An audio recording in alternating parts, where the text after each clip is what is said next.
Isang magandang umaga pa rin po Metro and Mega Manila. At syempre sa lahat pa rin po ng naghahanap buhay ngayon, bumabiyahe sa lansangan, konting ingat ha. At syempre sa mga kabubukas pa naman na kanilang mga radyo, ako po si Kapitana Sisa, sa ngalan ng aking partner si Tita Cora. Ito pa rin ang Baklita sa Hello po sa inyong lahat dyan. Kamusta naman doon sa mga kagigising lang? Ang sarap. Sana all. Hindi ka na naman pumasok. Bakit? Hindi ka na naman pumasok dahil na-replenish na ang iyong VL. Oo, nakakaloka, diba? Pebrero pa lang, 'di ba? Wag mo munang bawasan ng leave mo. O, 'di ba, na nakakaloka. Isang magandang umaga pa rin po sa inyong lahat at syempre sa mga nanonood via our digital platforms on Facebook, TikTok, and of course sa ating YouTube channel sa Energy FM 1067. Hello po sa inyong lahat sa makayong panig ng mundo at ng Pilipinas. Hello Philippines and hello world. Kamusta kayo? Oo, 'di ba? At syempre kung kayo naman ay hindi nakakapanood ng ating Facebook Live, at kung ikaw ay nakikinig lamang sa inyong mga radyo, 'di ba? Pwede mo akong i-message para naman alam mo 'yon, maramdaman ka namin sa kayong panig ng Metro and Mega Manila sa number na 0945-367-8792. I-message mo ko, dali! 'Di ba? Kung meron kayong mga gustong ipabate, baka naman ikaw ay nasa loob ng isang pampublikong sasakyan, 'di ba? Baka gusto mong ipabate, 'di ba? At nakikinig ng Energy FM yung sinasakyan mo, para magulat naman sila. 'Di ba? Na parang tipo, uy, sino kayang pasahero namin na nagpabate? Ganon. 'Di ba? Maria Cynthia Flores, happy birthday daw kay Emilia T. Ay ito, Nimer. Ayan, ulitin ko ha, sandali, ang haba ng message niya. Happy 72nd birthday kay Emilia T. Nimer. Ayan, maraming salamat. Mami Emilia, happy birthday po sa iyo. Ayan, galing sa iyong anak ka. O, 'di ba? Na si Maria Cynthia Flores. Happy birthday. More birthdays to come. Mami Emilia, I love you. Wow. Kung malapit ka lang, meron nagte-text. O, 'di ba? Naririnig ko naririnig ko may mga mensahe, 'di ba? Sa ating mahiwagang text line. O, 'di ba? Na nakakaloka. Sabi niya, "Good morning, pa-shoutout po kay Ayi at kay Jane Marzana. Vicky Asis po, thank you po." Ay, thank you so much sa inyong pag-antabay. Speaking of Ayi, or may babatiin ako, si Yayi Tobias ng MTRCB, and of course, ang ating pinakamamahal na chair, na si Chair Lala Soto. Chair Lala, I miss you so much. Mwah! O, diba? Pero eto na, tumungo na tayo sa ating second Baklaitas! Naku, nakakaloka. Si Angelo Paragoso. Greetings from London. Wow! Sana maramdaman ko yung balikbayan box. Ganon, Angelo. Diba? Good AM to you from New Mexico. Shout out po from Tiffany.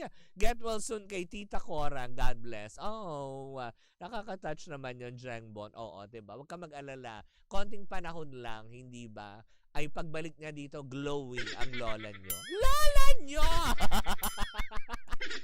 Glowing na ang Tita Cora. Pero eto na, sugod na tayo sa ating second baklaites. Nako, issue daw ni Rian Ramos.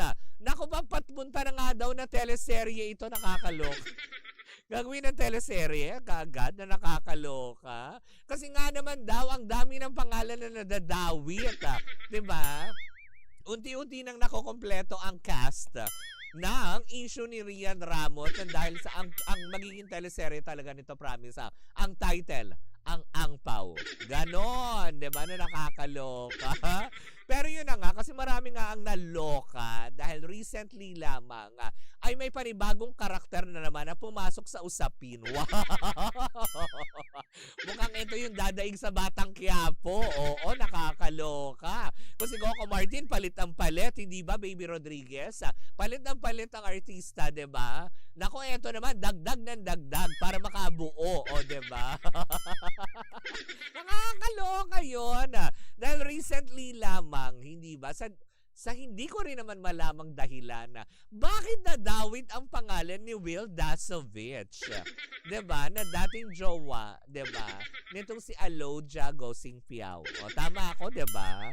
Na ngayon nadadawit. At ang nakakaloka nito, ang nag-isplok pa mismo ay ang, 'di ba, si VACC President, 'di ba, Arsenio Boy Evangelista sa kanyang panayam sa PEP. Nakakaloka. Talaga po ba kailangan sa inyo manggaling? 'Di ba, yung mga ganitong usapin. Tsaka isa pa, 'di ba, nung nalaman to ng mga tao, 'di ba, hindi kasi galing sa PEP, 'di ba, na meron daw isa at dahilan. Although hindi pinangalanan si Will Dasovich. Ulitin ko hindi pinangalanan sa naturang panayam di umano kay VACC President Boy Evangelista, ay para bang ang nilalaman kasi ng kanyang statement daw na para bang ang rason daw ng paghihiwalay nitong si Rian Ramos at ni Sam Versosa ay isang influencer, 'di ba, na nagkaroon ng karamdaman lately. Oo, 'di ba? Na nakakaloka. So sino pa ba 'yon? 'Di ba, na nakakaloka. Sabi tuloy ng mga netizen, ay teka sandali, ano po bang kinalaman niyan doon sa final na kaso ni alias Totoy, 'di ba, against kay Rian Ramos, kay Michelle Diaz sa isa pang beauty queen, hindi po ba? Ano ang kinalaman at bakit nadadawit si Will Dasovich sa usaping ito? 'Di ba? Isa rin ba siya sa mga inaabangan sa angpaw? O, 'di ba? Doon po sa mga nagtatanong kung ano nga ba ang nilalaman ng angpaw, 'di ba? Is hanapin niyo po sa Energy FM Facebook page. Makikita niyo, hindi ba? Ang laman ng angpaw. Sa mga hindi pa po nakakakita, puntahan niyo po sa Energy FM Facebook page. Malalaman niyo ang laman ng angpaw. Ay amin ang isiniwalat. Pero yun na nga. Kasi nga marami nga naloka na bakit parang dumadami ngayon ang nai-involve. Ang usapin lang naman dito, yung angpaw na sinasabing kinuha nga daw di umano nitong si alias Totoy, ang dating PA driver ni Miss Rian Ramos. Hindi ba? Na kung ano man ang laman nun. Ayan. Gaya na sinabi ko, amin ang nakita. O, 'di ba? 'Di ba? Na nakakaloka. Yan, nasa Energy FM. Yan, Facebook page, hanapin nyo. Pero yun na nga, nahiwagaan lang tayo dito, no, kay VACC President, na parang tipong, teka sandali, hindi ba po ba yung mga ganitong isinisiwalat ng inyo? Kasi sila may hawak kay alias Totoy, di ba? Noong nagsampa sa NBA, kasama siya. Tapos parang, di ba, lahat ng isinalaysay niya, isinumpaan niya yung salaysay. Tama ako, mali. Hindi po ba pag sinumpa ang salaysay, hindi po dapat ito inilalabas sa publiko hanggat hindi nagkakaroon ng formal na kaso dahil mga akusasyon ito Ngayon tuloy, ang sinasabi ng mga tao, ay teka sandali. Ano ito? Plano niyo po bang sirain si Rian Ramos? Yan yung mga tanong ng mga tao kasi parang nalilihis po tayo doon sa tamang akusasyon dahil nga sa mga isinisiwalat nitong si alias Totoy. 'Di ba? Kasi unang-una, tama nga naman ang mga netizen. Anong kinalaman kung sakali man naghiwalay sila at kung totoo man na si Will Dasovich ang sinaturong dahilan ng paghihiwalay at tinapos na ni Rian Ramos at Sam Versosa ang kanilang relasyon, ano pong kinalaman dito sa kasong isinampa ng actress, ng mga beauty queens na ito laban kay alias Totoy at sa kasong isinampa ni alias Totoy dito sa mga sinasabing nanakit di umano sa kanya? 'Di ba? May sinasabi pa siyang parang, 'di ba, sinaktan nga siya. 'Di ba? Tsaka isa po ba, hindi, alam mo yun, naloka lang po ako na talagang sa inyo po manggaling. 'Di ba? Parang tuloy napapaisip maski ang mga ilang fans ni Rian Ramos. Teka sandali, 'di ba? Out of context na po tayo Doon lang po tayo sa kaso, 'di ba? Kung sakali man na nagkaroon ng sudden change of heart si Rian Ramos at talagang, alam mo yun, nagising siya one day na ay hindi na kita mahal, ganyan, may iba na akong mahal. Kung sakaling totoo man yun, anong pong pakialam natin? 'Di ba? Na parang, talaga ba? Nakakaloka yun. Kaya tuloy sabi ng ilan, although ulitin ko Hindi po pinangalanan na ni VACC Arsenio Boy Evangelista si Will Dasovich. May mga detalye lang siya na isiniwalat daw di umano ni alias Totoy na kanya rin isiniwalat sa PEP. Ganun ba yun? Tama ba yun? Di ba na nakakaloka? Diba? Kasi Volunteer Against Crime and Corruption nga ito yung kanilang departamento, hindi po ba? Hindi po ba dapat mag-focus po muna tayo sa kung ano man, 'di ba? Sa krimen na nagawa o sabihin na nga natin hawak nyo nga po si Alison. Mag-focus po tayo sa kung ano man. Hindi yung magbibigay tayo na kung ano-anong mga impormasyon para ma-mislead tapos masira lalo yung tao. Oo, 'di ba? Kung sakali man, 'di ba, na may ginawa man sila na hindi maganda kay alias Totoy, 'di ba? Mapapatunayan naman po 'yan sa korte na.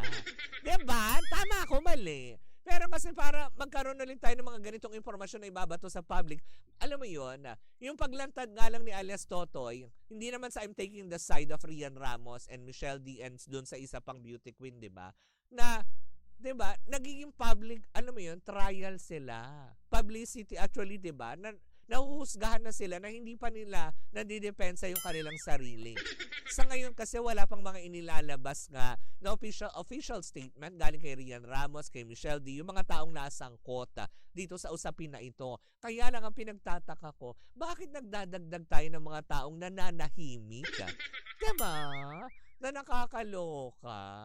Kasi 'di ba, kumbaga parang syempre yung mga tao na nag-name drop din malamang kay Will Dasovich dahil dito sa mga impormasyon na nailabas sa PEP. Kung totoo man na nakakaloka. Sabi ni Russell Vargas, ano siya, spokesperson, 'di ba?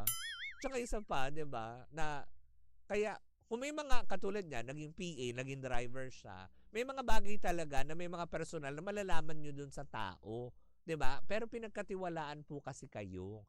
'Di ba? Nung parang sinasabi pa daw ngayon, kaya daw kasi na nag-aaway madalas si Sam Versosa at saka si Rian Ramos kasi nga daw taga-report itong si alias Totoy sa mga ginagawa ni Rian Ramos. May mga ganon pa na nakakaloka. 'Di ba? Kaya parang napapaisip lang din ako, ano ito, 'di ba? Plano niyo po ba talagang wasakin or meron taong nasa likuran nito kung bakit parang mas idinidiin ngayon si Rian Ramos? Ang tindi nung galit in fairness. 'Di ba? Para may mga bagay na wala naman ang kinalaman dun sa kaso, maisplok pa nila, 'di ba? Tama ba akong mali? 'Di ba? Tapos isa pa, talaga kailangan manggaling talaga sa hindi ka magiging chismosa for today. 'Di ba? Pero yun na nga. Siguro kung ano man ang nilalaman din, 'di ba? Kung totoo man po, 'di ba, na nanggaling po ito kay VACC President Arsenio Boy Evangelista, gaya ng pinalalabas ngayon on social media, hindi po ba? Kung totoo man na sa inyo po nanggaling ang mga impormasyon na ito, hindi po ba dapat pinoprotektahan nyo yung mga sinumpaang salaysay nila? Instead na kayo din po yung nagpapa-interview. Ang angpaw na inakalang pamasko ni driver ni Rian Ramos sa mga sensitibong, talaga ba? Nakakaloka. So ngayon, parang mag-iingat na tayo. Huwag na kasing ilagay sa angpaw. Ilagay na lang sa white envelope. Ganon. Para nalalaman, nakikita kagad yung laman. Kasi yung angpaw minsan makapal. 'Di ba? Yung angpaw minsan, 'di ba, makapal. Yung pagkakagawa. Yung pagkapa mo minsan parang, uy, paldo. Tapos pagtingin mo pala, ay, 50 pesos. Ganon. 'Di ba? Nakakaloka. Yun lang naman din ang sa akin, 'di ba? Sana wag na masyadong palakihin ang usapin na ito. Lalo pat, 'di ba? Nagkakasuhan naman na 'di ba? Ewan ko kung nagkaroon ng nakatanggap na talaga yung abogado na humahawak ng kaso na ito na nagre-represent kay Rian Ramos at kina Michelle D, 'di ba? At sa isa pang beauty queen, 'di ba? Is antayin na lang po natin yung progress kasi kaya nga po meron po tayong korte para doon po nila patutunayan ang kanilang pagka-inosente. Pero yung manakit ka kasi talaga ng kapwa mo ay hindi naman po talaga maganda yon at hindi tama. 'Di ba? Pero kung sino man yung mapapatunayang guilty, hayaan na po natin ang Korte Suprema. Wag po natin, alam mo yon, na gawing public trial ito, husgahan ng mga tao. Kasi lahat naman sila biktima 'di ba? Kasi parehas na kampo. for sure, nararanasan ang bashing. Although mas malala nga lang kina Rian Ramos, kina Michelle D, 'di ba? Pero may natatanggap din for sure ng mga bashing itong si alias Totoy, 'di ba? So antayin na lang natin, 'di ba? Kung totoo man na nasaktan siya, hayaan natin ang korte na magpatotoo niya na guilty nga yung kanyang mga inaakusahan. Kung sila Rian Ramos naman ay alam mo yung dedepensa na kanilang pagka-inosente, malalaman natin sa mga susunod na araw. Anong klaseng pampaswerte kaya ang alam ng angpa? Para mabugbog yung driver, PA, nakakaloka, Maring Palmera. Ewan ko ba? Pero yun, lesson learned. Ilagay sa white envelope na lang para makita kagad ang laman. Wala nang gagamit ang angpaw.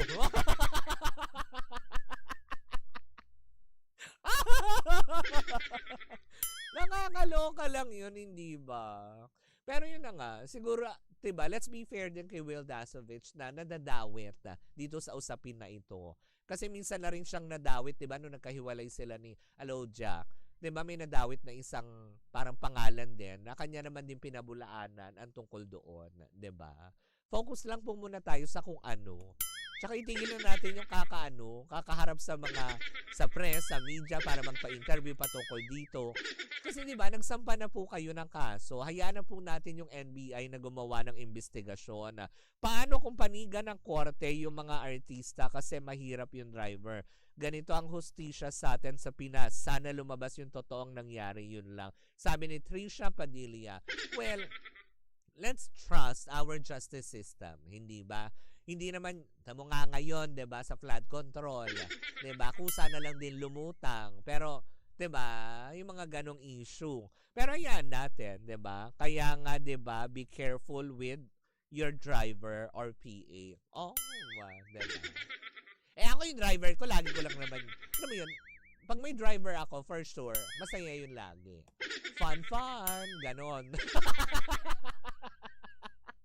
It's more fun in the car. Ay, hindi mo sasabihin yon. Yan ang flat twist ng 2026. Ang pau. Delikado na sa ang pau. Totoo naman, di ba? Kaya wag nang mag-ampaw. Wala nang gagamit ng angpaw. Yung ano-ano na ilalagay dyan. White envelope. Ganon. Para kita agad. Ay, oo. Hindi pwede ito. Ganon. Para kung saan man mailagay, alam mo. At syempre, huwag kakalimutan lagyan ng label. Lagyan yung confidential. O, at least alam nyo na. Diba? Narisa de la Cruz na nakakaloka. Hello po sa inyo. But anyways, ulitin lang po natin saan nga ba papunta ito? 'Di ba? Ang usapin na ito kasi naiiba-iba na ang storya 'di ba, sa issue nitong si Rian Ramos nang dahil sa angpaw. 'Di ba? Wag naman po natin siguro ng kung ano man na katulad niya mandawit ng mga pangalan. Let's focus muna sa kasong isinampa. Kung mapapatunayan not guilty, and then good, di ba? Kung guilty man, hindi harapin kung ano yung mga, alam mo yun, consequences sa kanilang mga actions, di ba? May sinasabi, di ba, sabi nga sa kasabihan, di ba, na kaya sinasadya mo man o hindi, lahat yan may pananagutan ka. Di ba? Hindi ibig sabihin na sabi mo, ay, hindi ko sinasadya, ay, hindi ko alam yan. Di ba? Ignorance of the law excuses no one. Yun yung nakasaad doon. Hindi tayo lawyer, pero yun ang isa sa mga itinatak sa akin na mga barkada kong law students. Wow! Cesar Amores ng Woodworks? VRV Woodworks. Hello po, Albert Almiron. Alimoron. Tama ba? Alimorom. Yan. Diba? Hello po sa inyong lahat. But anyways, papakatutukan pa rin natin yan. For sure, hindi pa rin naman din matatapos yan. Diba? Ang usapin na ito. Yan. Bukas po ang aming himpilan. Diba? Lalo pat sa panig po ni VACC President Arsenio Boy Evangelista. Sa panig din ni Rian Ramos, Michelle D. Kung may mga gusto kayong linawin sa usapin na ito, bukas po ang Baklitas, ang Energy FM, para po sa inyong mga salaysay. Well, in the meantime, mga pangga, dyan po muna natatapos ang ating chikahan on a Monday morning, second day of February 2, 2026. Diba? Bukas po magkarinigan, magchikahan na naman tayo para sa isang umaatikabong chikahan na dadali na nag-iisang bakla.